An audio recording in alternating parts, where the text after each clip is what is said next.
Kisah horor yang ingin aku ceritakan kali ini sebuah kisah horor yang kejadiannya di asramaku. Kalau nggak salah hari itu hari Sabtu tanggal 8 September tahun 2018. Hari itu banyak teman-temanku yang satu asrama, mereka pada pulang ke rumahnya masing-masing karena mereka ingin menikmati akhir pekan bersama keluarga di rumah. Kebetulan waktu itu cuma aku dan kedua orang kawanku yang tetap di asrama, karena aku tuh pulang terkadang 1 bulan sekali, kadang juga 2 minggu sekali. Dan akhir pekan waktu itu aku gak pulang ke kampung halaman. Kedua orang kawanku yang gak pulang bareng aku sebut aja namanya Wibi sama Indra. Nah, kebetulan banget hari itu ada kawanku dari luar asrama yang main, dan dia tuh berniat buat nginep di asrama.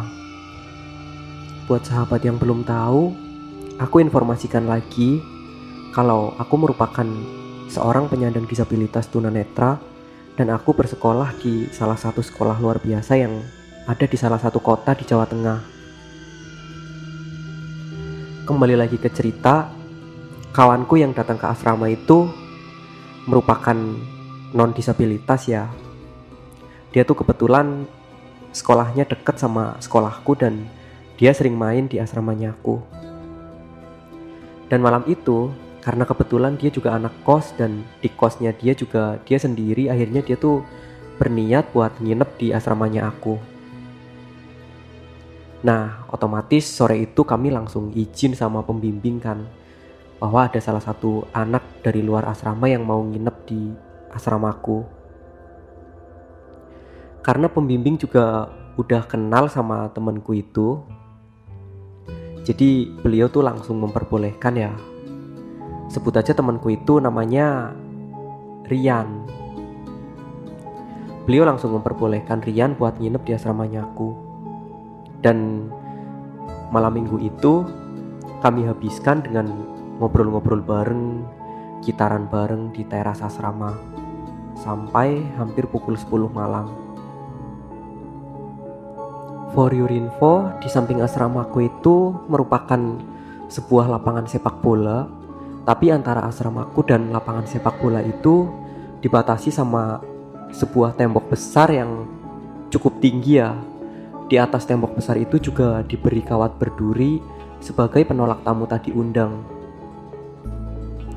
Nah, malam itu kami tuh di asrama cuma berempat ya. Jadi ada aku, kemudian Indra, Wibi, sama Rian. Kami duduk-duduk sambil main gitar di teras asrama ya. Nah, saat kami lagi main gitar, tiba-tiba di balik tembok besar itu yang membatasi antara asramaku dan lapangan sepak bola itu, kami tuh denger ada suara cewek ya. Cewek itu nangis, dan nangisnya itu kenceng banget, dan suaranya bener-bener menggema banget ya. Otomatis kami berempat langsung berhenti main gitar kan. Dan maaf, waktu itu Rian yang kebetulan penglihatannya normal sendiri ya, dia tuh langsung mendekati tembok yang tinggi itu, dan di samping tembok itu ada sebuah batu yang cukup besar ya, dimana kalau kita menaikkan kaki ke atas batu itu, kita bisa melihat langsung ke lapangan sepak bola di balik tembok itu ya. Nah, Rian langsung naik ke atas batu besar itu, dan dia menyorotkan senter ke arah lapangan sepak bola itu. Tapi di sana tuh sama sekali nggak terlihat apapun ya, yang ada cuma kegelapan. Aku, Indra, sama Wibi itu udah cukup hafal ya dengan kejadian-kejadian horor yang sering terjadi di asrama. Dan malam itu akhirnya kami menyadari hari udah cukup larut malam ya, dan kami masih aja berisik gitu. Jadi mungkin ada sesuatu yang tak kasat mata, dan dia tuh merasa gak nyaman dengan tingkah kami yang terlalu gaduh gitu ya. Dan akhirnya malam itu kami memutuskan buat istirahat. Kami berempat masuk kamar. Waktu itu kami tidur satu kamar ya, di kamarnya Indra. Dan kami tidur dengan gelar karpet ya. Kami berempat tuh semuanya tidur di bawah gitu loh, di lantai dengan gelar karpet. Nah gak lama kemudian Indra sama Wibi tuh langsung tertidur. Sementara aku sama Rian itu gak bisa tidur ya. Dan waktu itu aku sama Rian tuh main HP. Dan saat kami lagi asik main HP, tiba-tiba tuh kami denger ya, kayak ada suara benda besar yang jatuh dari atas.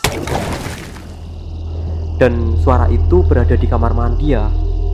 Seakan-akan benda yang besar dan jatuh dari atas itu jatuhnya tuh tepat masuk ke dalam bak mandi yang waktu itu emang airnya tuh penuh.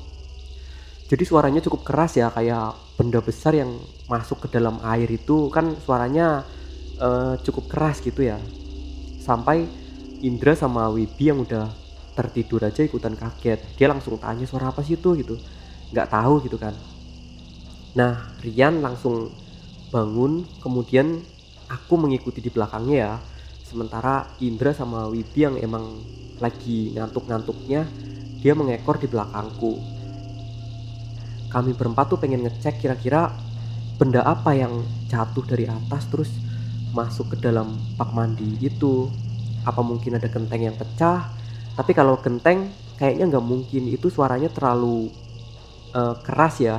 Dan benda itu sepertinya bener-bener suatu benda yang besar banget dan masuk ke dalam air gitu. Kami berempat semuanya berjalan keluar dari kamar dan menuju ke kamar mandi ya. Nah saat di depan pintu kamar mandi itu tiba-tiba Rian tuh teriak ya, keras banget. Dia teriak baca istighfar sambil berlari kembali masuk ke dalam kamar. Otomatis karena kami bertiga kan semuanya tunanetra ya, aku, Indra sama Wibi. Jadi kami tuh nggak tahu gitu loh kira-kira apa yang Rian lihat di dalam kamar mandi gitu ya. Kami kembali masuk ke dalam kamar dan saat kami semua udah berkumpul di dalam kamar, Rian tuh cerita sama kami bertiga kalau tadi tuh dia di dalam kamar mandi ngeliat ada sosok pocong ya. Sosok pocong itu posisi tubuhnya tuh dari kaki sampai ke pinggang semuanya masuk ke dalam bak mandi ya, kerendam air karena posisi bak mandi itu airnya penuh ya. Dan dari atas ke pinggang itu semuanya terlihat. Diceritain kayak gitu sama Rian, kami agak keder juga kan, karena itu emang kamar mandi yang biasa kami gunakan gitu loh. Jadi kami tuh jujur agak takut juga. Dan kami waktu itu baru tahu ya kalau di kamar mandi itu ternyata ada penghuninya, yaitu sosok pocong yang Rian lihat. Nah malam itu kami tuh hampir semalam suntuk ya, sama sekali nggak bisa tidur. Dan kami tuh bisa tertidur saat udah pagi ya. Waktu itu kami habis sholat subuh, terus kami langsung tidur sampai siang. Dan semenjak kejadian itu di kamar mandi asramaku itu sering ya kecium kayak aroma bangkai gitu. Dan aroma itu kecium di waktu-waktu tertentu aja ya, misalnya di malam apalah, pokoknya di malam-malam tertentu tuh aroma bangkai sering kecium sangat menyengat ya. Dan aromanya dari kamar mandi itu. Sekarang kamar mandinya udah nggak dipakai lagi ya. Kebetulan di asramaku kan ada kamar mandi 2 gitu, jadi kamar mandi yang itu tuh sekarang udah nggak terpakai. Dan kamar mandi itu pintunya tuh selalu ditutup ya sekarang. Dan mungkin cuma kisah ini yang dapat aku share. Lain kali aku bakalan berbagi kisah-kisah horor yang lainnya. Mohon maaf apabila ada kesalahan. Sampai jumpa di lain waktu. Terima kasih.